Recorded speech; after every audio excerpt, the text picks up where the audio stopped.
All right, happy Tuesday, everybody. Welcome to Survive to Thrive. We're going to talk about the market and we're going to talk pricing today.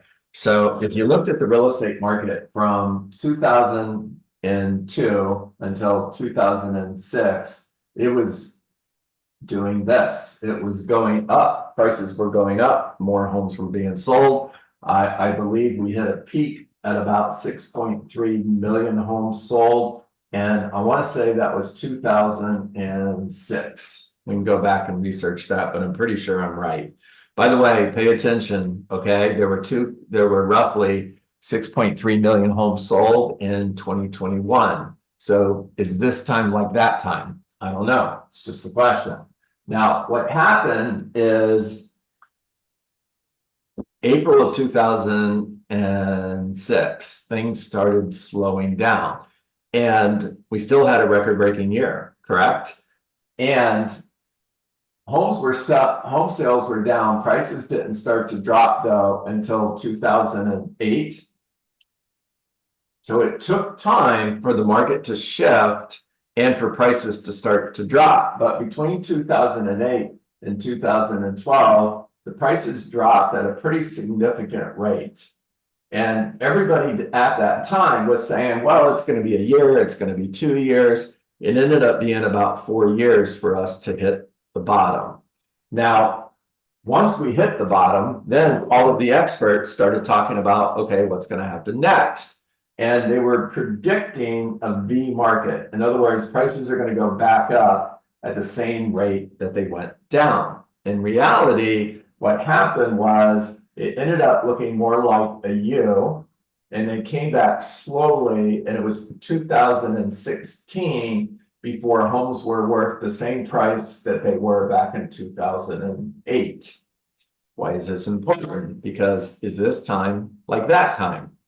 And if it is, what are you going to do? Now, I'm going to erase this, and we're just going to go to a kitchen table conversation. So I'm sitting at the kitchen table and I'm talking to a seller about a pricing strategy. Please write that down. We don't have market value conversations. We have pricing strategy conversations based on their goals. So Clarissa, in order for us to get your home under contract in the next 30 days so that you can move to Tampa, well, that would be awesome.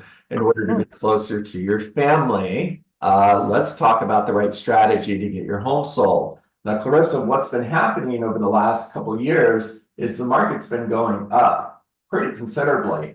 And if we were having this conversation a year ago, we would price your home based on the solds.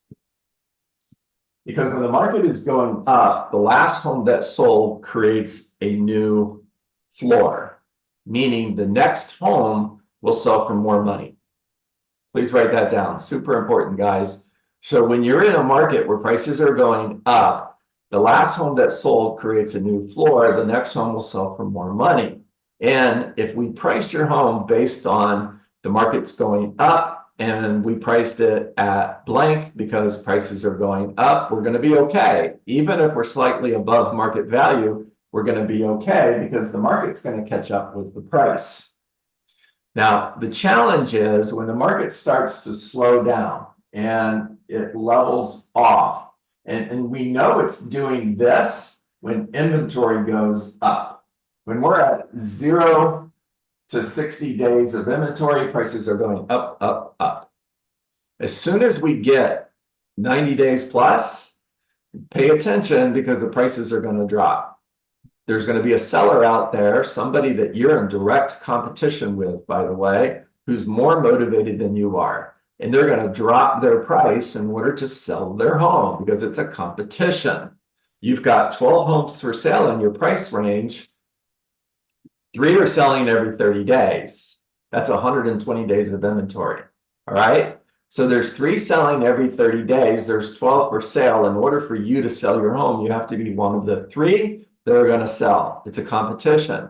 And you have to win the competition based on location, based on condition, and based on price. And there's somebody out there that's more motivated than you are, and they're going to drop their price. And as soon as they do, the market is coming down. In other words, prices are going to start to drop.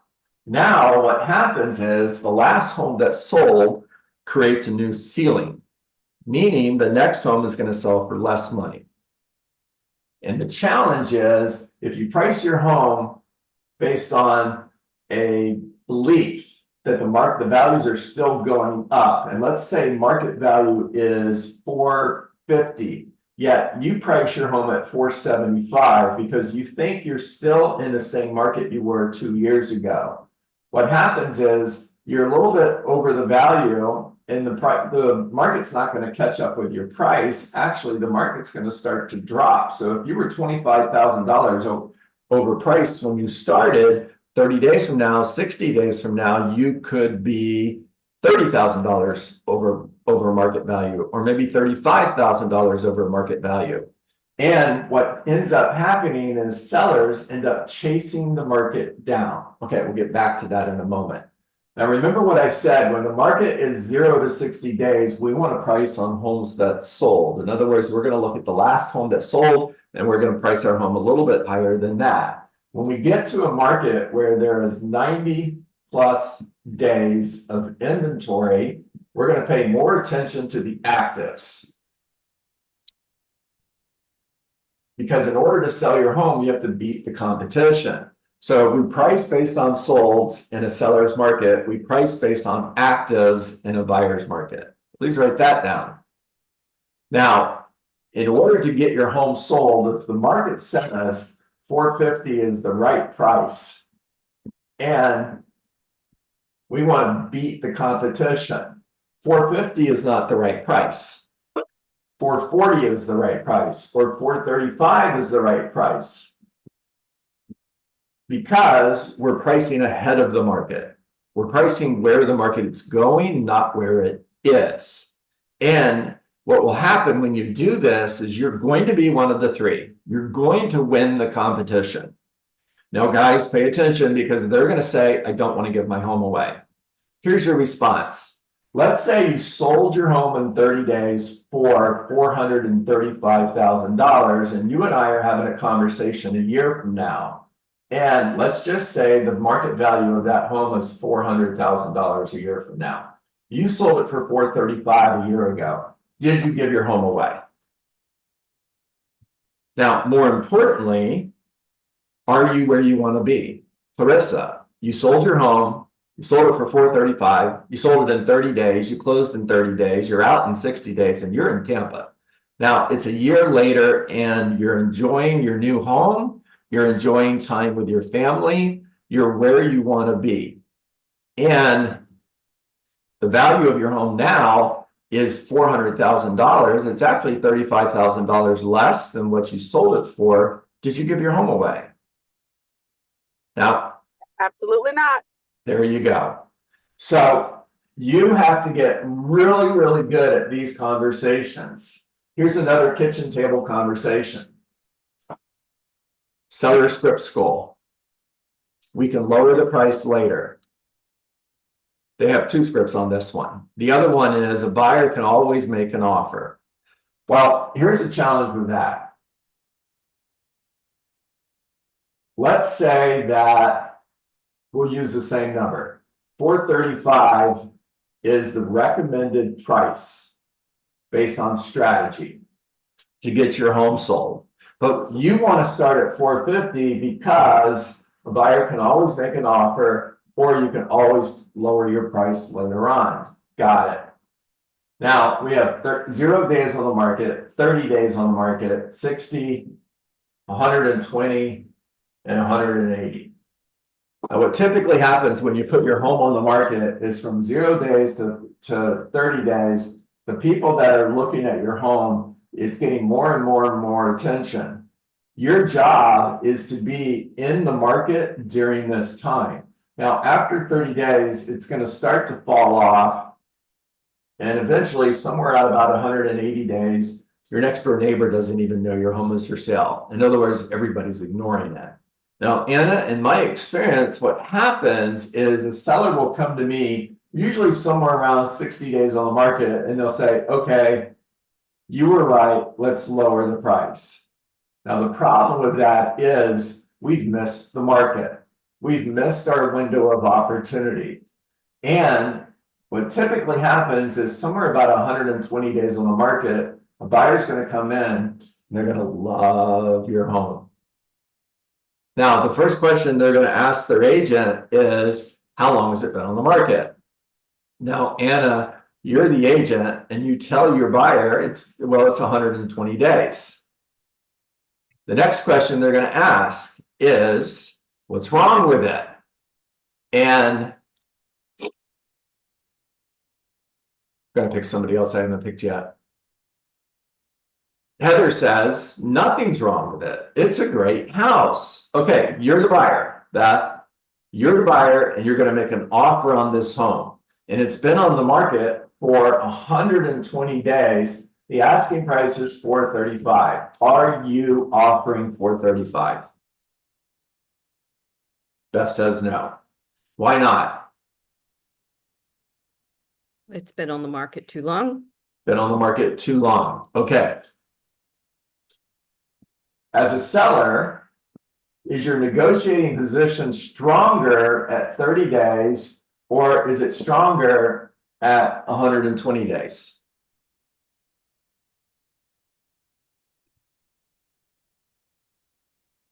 $30. 30 days. Thank you, Crystal. Now, Crystal, who has the advantage at 120 days? The buyer. The buyer does. Absolutely. So the buyer says, okay, we'll make an offer, and the buyer comes in at 420. Right. And you're more motivated to sell your home. Absolutely. This is the first offer you got, and you agree to sell your home. You're not happy, you're angry, you might even be angry at me. And you sell your home for 420. Now what happened is you lost $15,000 trying to make an extra $15,000. And you have 90 days of holding costs. Your holding cost is $4,000 a month. So you lost another $12,000 in holding costs. So you just lost $27,000 trying to make an extra 15. Did you give your home away? Well, in this example, maybe you did. Because if you would have started at 435, you possibly would have got multiple offers and sold your home for 440. May even 445. But you started higher because a buyer can always make an offer and we can always lower our price. And you ended up lowering your price 60 days on the market. You got an offer at 120 days on the market. You accepted the offer and you lost $15,000 trying to make an extra 15.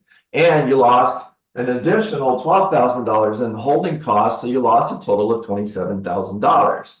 Now, based on this, what do you think we should do?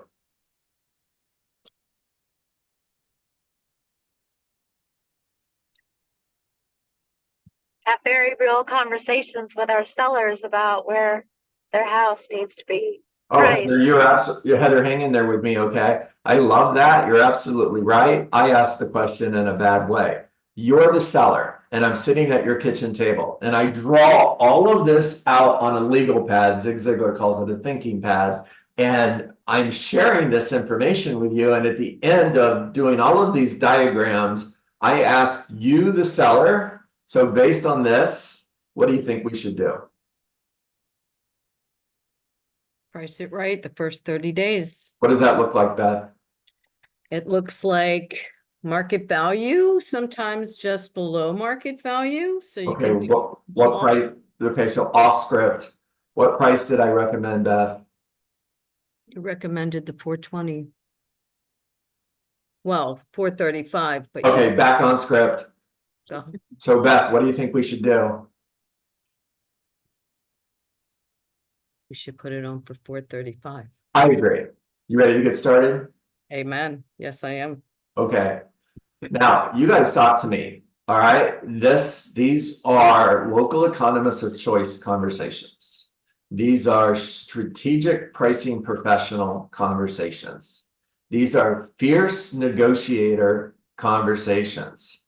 When you're having conversations with your sellers like this, do you have listings that have been on the market for 90 days, 120 days? This is a simple question, guys, yes or no? When you're having conversations like this, when you've mastered strategic pricing professional conversations, do you have listings that have been on the market for 90 days? No. You don't. We do not. I agree. Now, do any of you, this is going to hit you between the eyes, sorry. Do any of you have listings that have been on the market for 90 days? Nope. No. Yeah, All right, there's one yes. yes. There's one Because the yes. sellers don't want to listen. Oh boy, okay, let's go back to the needs analysis. So Beth, whenever I meet with a potential seller, one of three things typically happens. One of those will happen today. Either they understand and appreciate the benefits that I offer and they hire me, which is awesome. Or they may not hire me, and quite honestly, that's not so awesome. And the third thing that occasionally happens is I may choose to turn down the listing. Now, you may be wondering, Joanne, why I would choose to turn down a listing. I think you're going to really like my answer. You see, if I feel that a seller has a goal or an expectation that cannot be met or exceeded, I would rather turn the opportunity down today than let you down 6 months from now. All right, so Beth, I'm sitting with that seller, and even after I do all of this, they say, I still want to price my home at $450. Now I'm the realtor. What would you do? I would give them another CMA. I would tell them how long it's been sitting, how much they've been losing in their mortgage payments. All good. All good. Here's the other thing I would do, Beth. I would send them 2 documents. Okay. One would be an addendum to change the price.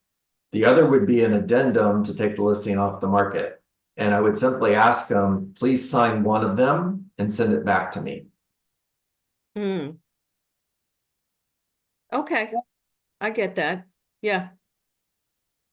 Now I'm at the kitchen table. Let's go back to that day you sat at the kitchen table. And the seller says, I still want to list my home at $450. Do you have to take the listing? The answer is no. Absolutely not. Nathan, jump in here. Yes. What would be the other option? You have the option to take the listing at their price, or what's the other option? Well, John, like I was sharing with you, one of 3 things typically happens when I sit down with the seller. And one, the seller is able to see the value that I bring and they hire me. And that's so awesome. Number 2, the seller doesn't hire me, and that's not so awesome. And number 3, I choose the opportunity. I choose not to take the listing at this time because I'd rather not disappoint you 6 months down the line. This is a time that I have to say that I think that this is an opportunity that this is a time where I'm going to decide not to take the listing based on the recommendation that I'm giving you. And, this is something that just will be a problem for both you and I. So at this time, I'm deciding we need to part ways, with a fair way of parting ways. Okay. Nathan nailed it. There it is. So as I mentioned with you, Anna, one of the 3 things that sometimes happens, not very often, but sometimes, is I choose not to take the listing. And the only reason I would do that is if I feel a seller has a goal or an expectation that cannot be met or exceeded. Now, notice I didn't say that I cannot meet or exceed, because that's implying somebody else can. A seller has a goal or an expectation that cannot be met. I would rather turn the opportunity down than let you down. And unfortunately, this is one of those times. So I'm going to have to turn the opportunity down.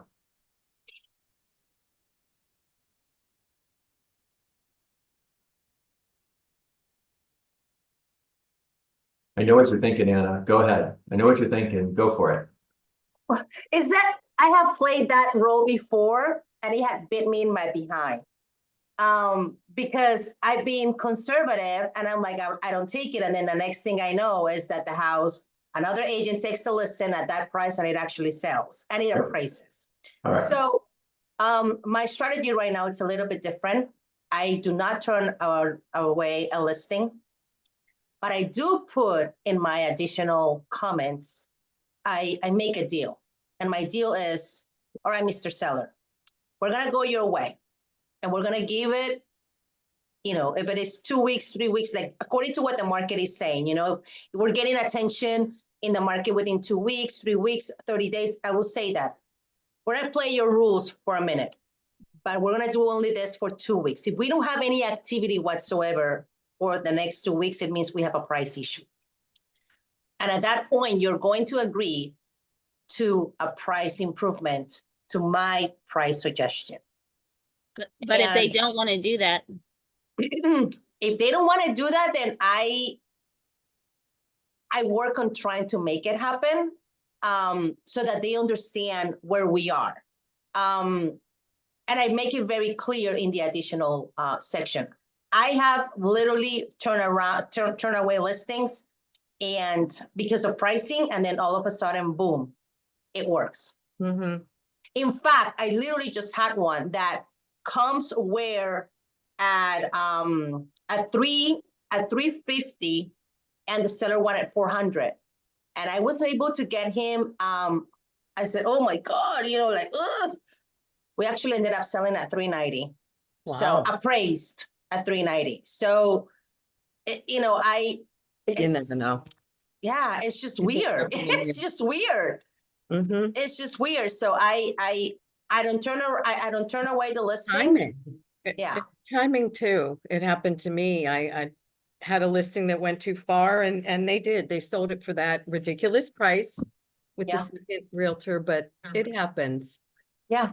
What happened? So, What's Anna, I happened get to me- it. Thank you. Oh, Go go ahead. Nathan. Go ahead, Nathan. Oh, I totally understand what you're saying, Anna, and there's a part of me that I agree. And there's another part that I decided not to do that so much. Because there's been many times, unfortunately, I spend a lot of capital, marketing the property and time, and then it's taking me away from other things. So honestly, it feels good to turn down listings. I know that sounds crazy, but when I have done my best in terms of conveying to the seller, this is what we need to do, and turning down listings, it feels really good. Even if the seller goes with another person, I just feel good that I took a stand more than anything. But I totally understand what you're saying as well. I also have to look at myself to make sure that I'm actually giving the right language to the seller. Am I really giving right data to stay firm about what price I'm suggesting to sell? Nathan, I have a listing right now that is actually overpriced. But my marketing efforts on that listing have brought in 12 buyer leads. So I worked with the seller. We actually got an offer. He got greedy. He counter offered. The buyer walked away. But that listing has brought in 12 leads for my team. I'm not giving up on that listing. That's awesome. No, you I'm and you not. shouldn't. Yeah. And you shouldn't. I'm not. So That's what we have. regardless of the situation, we keep marketing. I don't care if I sell that house. I got 12 other buyers that are gonna buy, That's awesome. All right, guys, I need to jump in here. It's 9:34. Anna, thank you for. I gotta go. Love you. Whoa. You can't leave until I You're finish. leaving? You made your point. I'm gonna make my. Okay, I stay. All right. I mean, you can't be in a debate with somebody and then leave after you make your point. That was out. funny. Okay, I get it, and I'm not disagreeing with you, Anna. However, if we're having this conversation back between 2008 2008 and 2012, and you have 70 active listings like I did at that time, you are walking away if they have an unrealistic goal or expectation, right? If we're in this market between 2012 and 2023, I totally agree. As long as that inventory is less than 90 days, then I'm super aggressive and I'm not turning down listings. When that inventory gets over 90 days, especially when it gets 120 to 180 day plus, and my inventory is growing, and I have listings that are sitting and sellers that are yelling at me because their home hasn't sold, I'm turning away opportunity when I can't meet their goals. Now, I'm going to give you the last word, I promise. This is not about me being right, you being wrong, or you being right, me being wrong. I love different opinions. And Anna, you know how much love I have for you. You are a rock star. And I agree. You've got 12 buyer leads on that listing. That's a huge win for you. You made it worthwhile. Now, let me ask you a question. Don't get mad at me. Is the seller winning? Actually, he will, because I'm gonna get him the price that he wants by being creative. I can't sell this on the normal market. So I came back to him and I said, listen, you gotta offer seller financing. Okay. Let's come up with a plan. And that way I will get him what he wants. Same thing as lowering your price, by the way. All right, guys, that was fun. Anna, thank you.